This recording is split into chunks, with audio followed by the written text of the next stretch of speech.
오늘은 기도의 내용이 아니라 기도하는 우리 몸의 자세에 대하여 알아보도록 하겠습니다. 기도의 내용에 대한 관심에 비해 기도하는 우리 몸의 자세에 대한 관심은 그렇게 중요하게 생각되지 않는 것 같습니다. 그러나 마음과 몸은 분리될 수 있는 것이 아니고 또 서로를 규정하기 때문에 기도하는 우리 몸의 자세는 우리 기도의 내용과 마음, 그 자세만큼이나 중요하고 서로를 규정한다고 하겠습니다. 그러면 성경에서 전해지고 있는 기도의 자세는 어떤 것들이 있을까요? 모세는 땅에 엎드려 기도했고 손을 들고 기도했다고 합니다. 또 다윗은 무릎을 꿇고 앉아서 기도했고 지성소를 바라보며 두 손을 치켜들고 기도했습니다. 아삽도 밤새도록 두 손을 치켜들고 기도를 올렸고 솔로몬도 서서 하늘을 바라보면서 두 발을 들어서 펴고 기도했다는 것으로 보아 이스라엘 사람들의 기도 자세는 무릎을 꿇고 두 손을 치켜들고 하는 것임을 알 수 있습니다. 유대인이셨던 예수님도 그 유대 전통을 유지하셨죠. 예수님도 얼굴을 땅에 대고 엎드려 기도하셨고 무릎을 꿇고 때로는 서서 기도하셨고 손을 얹어서 기도해 주시기도 했습니다. 베드로와 사도 바울도 무릎을 꿇고 기도했고 디모데에게도 손을 들어 기도하라고 권면한 것으로 보아 무릎을 꿇고 손을 들어 기도하는 것이 초대교회에서도 알려져 있었던 일반적인 관행이었던 것 같습니다. 그 가운데 첫째 자세, 곧 얼굴을 땅에 대고 하는 기도 자세를 살펴보겠습니다. 이런 자세는 하나님의 엄청난 위엄 앞에서 두려움과 공포를 느끼는 태도입니다. 아브라함이 그랬고 여호수아, 다니엘, 모세와 아론, 또 이스라엘 백성도 주님 앞에서 그렇게 기도했고 예수님도 겟세마네 동산에서 얼굴을 땅에 대고 엎드려 기도했습니다. 하나님의 부재와 침묵에서 오는 절망 때문이었죠. 예수님의 모습이 변화산에서 변했을 때 제자들은 그 앞에 얼굴을 땅에 대고 엎드렸다고 합니다. 절망적인 하나님의 부재와 마찬가지로 주님의 영광스러운 임재도 사람들에게 견딜 수 없는 공포를 주었기 때문입니다. 얼굴을 땅에 대고 하는 기도에서 기도하는 사람은 자신을 최대한 낮추게 되어 있습니다. 그리고 이 모습, 우리가 어머니의 자궁 속에 있는 태아를 생각해 보면 바로 그 태아의 자세와도 같다는 걸 알 수 있습니다. 알려져 있는 두 번째 기도 자세는 손을 모으고 눈을 감고 또 무릎을 꿇고 드리는 기도이죠. 이런 자세는 서방교회 기도 전통인데 게르만 문명의 정치적 복종의 몸짓에서 유래한 것으로 추정됩니다.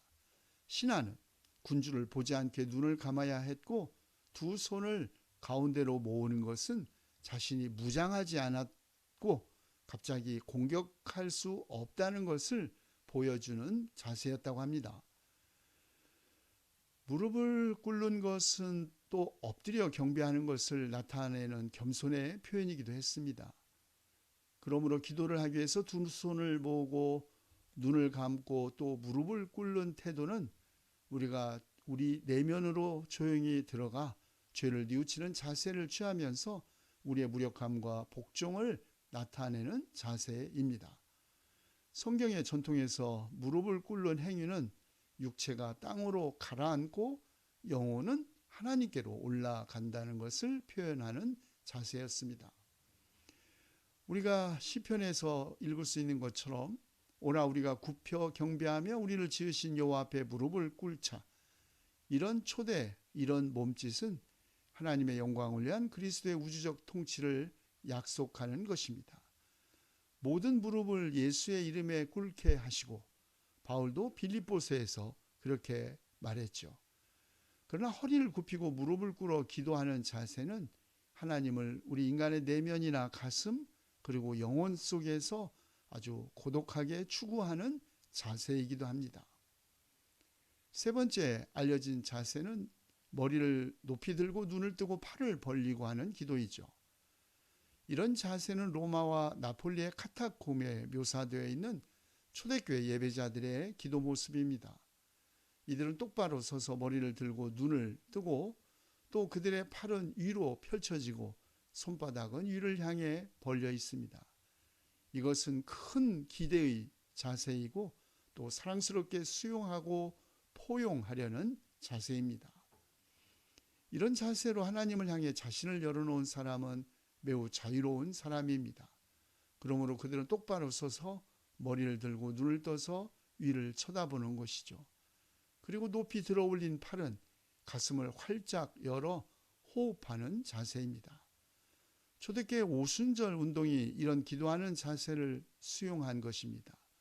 초대교회는 성령의 임재를 위해 이런 자세로 기도했고 동방교회는 그래서 지금도 성령 강림절에는 꼭 이런 자세로 기도를 합니다. 여기서 하나님은 마치 떠오르는 태양과 같이 똑바로 서 있는 사람들을 비추어주고 마치 빗물과 같이 메마른 땅을 적셔주고 만물을 푸르고 풍성하게 하시는 것이죠. 마지막으로 춤으로 드리는 기도가 있습니다. 집단적인 하나님 체험은 윤무로 표현되고 여자 선지자였던 미리암이 손에 소고를 잡고 춤을 추면서 하나님을 찬미하고 기도했던 이른바 제2종교의 보편적인 기도 현상입니다.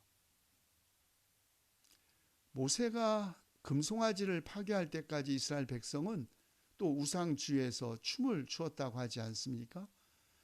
메시아적 구원시대 예레미야의 하나님도 다음과 같이 외치셨습니다. 내가 다시 소고를 들고 즐거워하는 자들과 함께 춤추며 나오리라. 그때 처녀는 춤추며 즐거워하겠고 하나님은 소고와 춤으로 찬양을 받으십니다.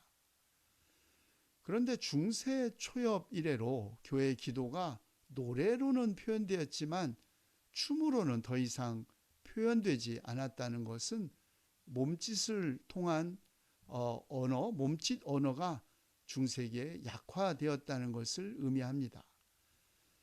이렇게 기도하는 자세는 역사적으로 또 문화에 따라 서로 다른 모습으로 다양하게 변해왔습니다. 기도의 내용과 기도하는 상황에 따라 자세도 또 달라지겠지만 결국 기도는 어떻게 하든 하나님께 그리고 하나님과 함께 대화하는 것이죠.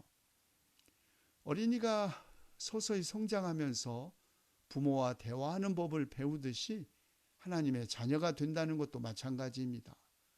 우리는 기도를 통하여 하나님과의 사귐안으로 성장해 갑니다.